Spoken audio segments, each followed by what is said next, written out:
জামাত শিবির আলেম ওলামাদের বিরাট বিজয়। হ্যাঁ, ভারতের দালাল সংস্কৃতি মন্ত্রী নিতাই রায় চৌধুরীর সিদ্ধান্তকে উপেক্ষা করে বিএনপি সরকার লাইনে আসতে বাধ্য হয়েছে, আমাদের দাবি মানতে বাধ্য হয়েছে। এটা একটা সুখবর, আলহামদুলিল্লাহ। দর্শক, সংখ্যাগরিষ্ঠ মুসলিম ডমিনেটেড বাংলাদেশে সংস্কৃতির প্রধান উপাদান ধর্ম। সেই ধর্মের সাথে রিলেটেড সংস্কৃতি মন্ত্রী বানিয়েছে নিতাই রায় চৌধুরী নামের এক হিন্দুকে। এটা কোনো সাম্প্রদায়িক কথা না। হিন্দু মুসলিম আমরা সবাই একসাথে থাকবো এবং সবাই এই বাংলাদেশের নাগরিক। আমি কোনো ভেদাভেদ করতে চাই না, বরং আমার বন্ধু বান্ধব ঘনিষ্ঠজন অনেকেই আছেন হিন্দু। নাগরিক হিসেবে তারা সংখ্যালঘু নয়, তারাও যা আমরাও তা। এদেশের নাগরিক হিসেবে তারা আমরা সবাই সমান। কিন্তু কিছু রিয়ালিটি আছে। হিন্দুদের মন্দিরের পুরোহিত যেরকম মুসলমান হতে পারে না, এরকম বাংলাদেশের সংস্কৃতি মন্ত্রী হিন্দু হতে পারে না। এটা অতীতে হয়েছে বলে আমার জানা নেই। কিন্তু ভারত কোটায় ভারতের টেস্টেড অ্যান্ড ট্রাস্টেড দালাল নিতাই রায় চৌধুরীকে সংস্কৃতি মন্ত্রী বানিয়েছেন তারেক রহমান। এটা তারেক রহমান বানান নাই, তারেক রহমান বানাতে বাধ্য হয়েছে। যেরকম খলিল রহমানকে পররাষ্ট্রমন্ত্রী তারেক রহমান বানান নাই, বানাতে বাধ্য হয়েছেন। মেজর হাফিজউদ্দিন আহমেদ বীর বিক্রমকে স্পিকার তারেক রহমান বানান নাই, বানাতে বাধ্য হয়েছেন। ব্যারিস্টার কায়সার কামালকে স্পিকার বানানোর কোনো পরিকল্পনা তারেক রহমান ছিলেন না, এটা গায়েবী ওহির ভিত্তিতে এটা করতে বাধ্য হয়েছেন। ঠিক তদ্রুপ নিতাই রায় চৌধুরীকে সংস্কৃতি মন্ত্রী বানাতে বাধ্য হয়েছেন তারেক রহমান। তো দর্শক, এই নিতাই রায় চৌধুরীর সিদ্ধান্ত ছিল যে আবার সেই যে মঙ্গল শোভাযাত্রা, যে হিন্দুয়ানি কালচার, ভারতের চাপিয়ে দেওয়া যে কালচার, পয়লা বৈশাখের দিন মুখোশ টুখোশ পরে, পেঁচা টেচার মুখোশ পরে সেই মঙ্গল শোভাযাত্রা আবার ফিরে আসবে। এবং ইউনূস সরকার ভারতের চাপিয়ে দেওয়া সংস্কৃতির বিরোধিতার অংশ হিসেবে মুসলিমদের ধর্মীয় সেন্টিমেন্টের প্রতি শ্রদ্ধা রেখে বাংলাদেশের সংস্কৃতির অরিজিনালিটি এটা রক্ষার অংশ হিসেবে এই কথিত মঙ্গল শোভাযাত্রা বাদ দিয়ে আনন্দ শোভাযাত্রার প্রচলন করেছে। সেই আনন্দ শোভাযাত্রা এই নিতাই রায় চৌধুরী বলেছিলেন যে না, আনন্দ শোভাযাত্রা ওটা বাদ, আমরা আবার মঙ্গল শোভাযাত্রা করব। এই সিদ্ধান্ত নিয়েছিল সংস্কৃতি মন্ত্রী। কিন্তু সাথে সাথে জামাত শিবির অ্যাক্টিভিস্টরা, আমরা অনেক আলেম ওলামা উদ্বেগ জানিয়েছে এবং এর প্রতিবাদ করেছে। আমি বিক্ষোভ করতে পরামর্শ দিয়েছিলাম এবং আমি বলেছিলাম যে এই মঙ্গল শোভাযাত্রা বাংলাদেশে ঠেকাতে হবে। হেফাজত চরমনের উচিত এই শোভাযাত্রা ঠেকিয়ে দেওয়া জামাতের। কিন্তু ঠেকানো লাগবে না। সুখবর হচ্ছে আনন্দ শোভাযাত্রা নামেই বাংলা নববর্ষ উদযাপন করা হবে। এর মানে মন্ত্রী নিতাই রায় চৌধুরীর যে ভারতের দালালি, ভারতীয় সংস্কৃতির যে দালালি, ওটাকে উপেক্ষা করেই আমাদের যে দাবি যে না, আনন্দ শোভাযাত্রাই ঠিক রাখতে হবে। আনন্দ শোভাযাত্রা উদযাপন হচ্ছে, নট মঙ্গল শোভাযাত্রা, নট হিন্দুয়ানি ভারতের পশ্চিমবঙ্গের চাপিয়ে দেওয়া কালচার। এটা একটা অর্জন। বিএনপি সরকারের হাজারো দুর্বলতার মধ্যেও, খারাপ দিকের মধ্যেও এটা একটা বিশেষ দিক যে জনগণের সমালোচনায় অনেক ক্ষেত্রেই তারা পিছু হটে এবং জনগণের দাবি মেনে নেয়। ফেসবুকের সমালোচনায় অনেক দাবি তারা মেনে নিয়েছে আমাদের সমালোচনায়, এবং বিএনপির নীতি নির্ধারক অনেকেই আমাদের খোঁজ খবর নেন, আমাদের সমালোচনাকে অ্যাপ্রিসিয়েট করে। এটা ভালো দিক, এটা একটা গণতান্ত্রিক মানসিকতা। I do appreciate it. যেমন এই যে শিক্ষা প্রতিষ্ঠানের সভাপতি হতে শিক্ষাগত যোগ্যতা লাগবে না, অশিক্ষিত হলেও চলবে, এই সিদ্ধান্ত নিয়েছিল সরকার।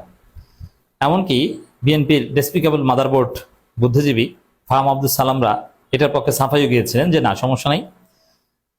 বুঝাতে চেয়েছেন যে শিক্ষা প্রতিষ্ঠানের সভাপতি যারা প্রতিষ্ঠা করছে তারা হবে, তাতে শিক্ষাগত যোগ্যতা থাকুক আর না থাকুক। এটা ছিল বিএনপির এমপিদের পুনর্বাসনের একটা ধান্দা। বিএনপির এমপিরা যেহেতু একটা বড় অংশ অশিক্ষিত, শিক্ষাগত যোগ্যতা নাই, সার্টিফিকেট নেই, তার ফলে তাদের সভাপতি হওয়ার পদ উন্মুক্ত করতে এই সিস্টেম করা হয়েছিল। কিন্তু জনগণের ফেসবুকের প্রতিবাদের ফলেই, বিক্ষোভ মিছিল করতে হয়নি, ফেসবুকের প্রতিবাদের ফলেই সরকার এই জায়গা থেকে পিছু হটেছে এবং তারা বলেছে না, শিক্ষাগত যোগ্যতা লাগবে তো লাগবেই, সামনে আরো বেশি রাখবে। এমনকি পুলিশ হত্যার তদন্ত করবে করে, এই ইনডেমনিটি বাতিল করবে করে। কিন্তু জনগণের যে প্রতিবাদ ফেসবুকে শুরু হয়ে গিয়েছিল, তাতে তারা পুলিশ হত্যার তদন্ত বাদ দিয়ে ইনডেমনিটি বহাল রাখার সিদ্ধান্ত নিয়েছে। এরকম আরো অনেক কিছু আছে যেখানে জনগণের সমালোচনা গ্রহণ করেছে বিএনপি সরকার। দর্শক, এরকমই একটা হচ্ছে আনন্দ শোভাযাত্রা নামেই বাংলা নববর্ষ উদযাপন করা হবে। কিন্তু এই দালাল সংস্কৃতি মন্ত্রী আরো বলেছেন, অলরেডি এর বিরুদ্ধেও আলেমরা হুঁশিয়ারি দিতে শুরু করেছে। রেজাউল করিম আবরার বা অনেকে সরকারকে সতর্ক করেছেন যে প্রাথমিক বিদ্যালয়ে সঙ্গীতের শিক্ষক নিয়োগের যে উদ্যোগ, যেটা আলেম ওলামারা এবং ইসলামপন্থী, মানে এদেশে ইসলাম ধ্বংস করার একটা পায়তারা। এই এই সঙ্গীতের শিক্ষক নিয়োগ এটা আবার ফিরিয়ে আনার কথা বলছে এই সংস্কৃতি মন্ত্রী, এবং সংস্কৃতি মন্ত্রণালয় তারা নাকি নিয়োগ দিবে আর বেতন দেবে শিক্ষা মন্ত্রণালয়। উদ্ভট। সেই জায়গায়ও আমি আশা করি যে আলেম ওলামাদের চাপের মুখে বিএনপি সঙ্গীতের শিক্ষক নিয়োগ দেওয়ার সাহস পাবে না। বাংলাদেশে আগুন জ্বলবে। কোনো প্রাইমারি স্কুলে সঙ্গীতের শিক্ষক নিয়োগ দেওয়া যাবে না। কোরআনের শিক্ষক নিয়োগ দিতে হবে। সঙ্গীতের শিক্ষক নিয়োগ দেওয়ার কোনো প্রয়োজন নেই। সঙ্গীত চর্চা হবে, এটা আলাদা শিক্ষক নিয়োগ করার কোনো প্রয়োজন নেই। আলাদা শিক্ষক যদি নিয়োগ করতে হয় 1000 কোটি টাকা খরচ করে, তাহলে আগে কোরআনের শিক্ষক নিয়োগ করতে হবে। This is Bangladesh. তো দর্শক, ঢাকা বিশ্ববিদ্যালয় বাংলা নববর্ষ 1433 উদযাপনে মঙ্গল শোভাযাত্রার পরিবর্তে আনন্দ শোভাযাত্রার নামেই বহাল থাকছে। বিশ্ববিদ্যালয় কর্তৃপক্ষ জানিয়েছে গত বছর নয় এই সিদ্ধান্তে কোনো পরিবর্তন হচ্ছে না, ফলে এবারও আনন্দ শোভাযাত্রার নামেই পয়লা বৈশাখ উদযাপিত হবে। ঢাকা বিশ্ববিদ্যালয় কর্তৃপক্ষের এই সিদ্ধান্ত তারেক রহমানের কাছ থেকে ওহির ভিত্তিতে আসা, এর মানে এটা সরকারেরই সিদ্ধান্ত। এর মানে মন্ত্রীর যে ঘোষণা ওটা উপেক্ষিত হলো। মন্ত্রী মাগুরায় তার সেলা সামসাদের নিয়ে, অথবা যশোরে ভারতের যে বর্ডার আছে একদম সীমান্তে, যেখান থেকে মানুষ বর্ডার ক্রস করে ভারতে যায়, সেখানে তারা এটা করুক, সেই বেনাপোলে করুক, কিন্তু চারুকলায় ঢাকা বিশ্ববিদ্যালয়ে কোনো মঙ্গল শোভাযাত্রা করতে দেওয়া হবে না। হচ্ছে না। তারেক রহমান বুঝতে পেরেছেন যে ঢাকা বিশ্ববিদ্যালয় শিবির, ঢাকা বিশ্ববিদ্যালয় ডাকসু, এই মঙ্গল শোভাযাত্রা তারা এলাও করবে না।